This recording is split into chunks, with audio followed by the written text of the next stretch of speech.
The Shunammite Woman, the son who returned. The road to Shunem was familiar to the prophet Elisha. He passed through often, dusty paths, quiet fields, ordinary days. But in that place lived a woman whose quiet faith would one day collide with death itself. She was not poor. She was not desperate. She was simply attentive. And that attentiveness would change everything. The Shunammite woman noticed Elisha long before miracles followed her name. She saw a weary traveler and offered him a meal. Not once, not occasionally, but every time he passed through. Hospitality became her act of faith. She persuaded her husband to build a small room on the roof, a bed, a table, a lamp, a place of rest for the man of God. She expected nothing in return. She asked for nothing. And yet, heaven was watching. Elisha, moved by her kindness, asked what could be done for her. She stood content among her people, asking for nothing. But the prophet saw what she did not speak aloud.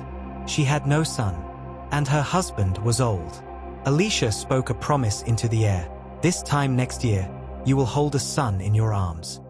She protested, not in disbelief, but in fear of hope. Hope that once disappointed cuts deeper the second time. But God fulfilled the word. A child was born.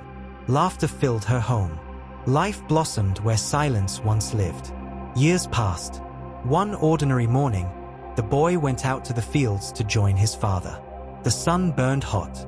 Suddenly, pain seized him. My head, my head. By noon, the child was dead.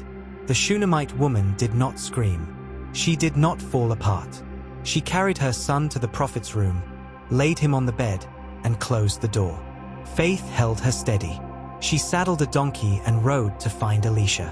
When questioned, she spoke only one word. It is well. Even when it was not, she clung to the prophet, refusing to let go. Her grief had no drama, only determination. She did not ask for sympathy. She demanded restoration. Elisha returned with her. He prayed. He stretched himself upon the child. Once, twice, and suddenly, breath returned. The boy sneezed. His eyes opened. Life rushed back into his body. The Shunammite woman fell at Elisha's feet, not in disbelief, but in awe. The son she received once by promise, she received again by resurrection. Her story reminds us that faith is not always loud. Sometimes it builds a room. Sometimes it serves a meal. Sometimes it whispers, "It is well," even when the heart is breaking. Hospitality opened the door. Faith endured the loss. And obedience welcomed life back in. The Shunammite woman teaches us. A God sees faithful obedience. Promises may be tested, but not cancelled. What God gives, He has power to restore.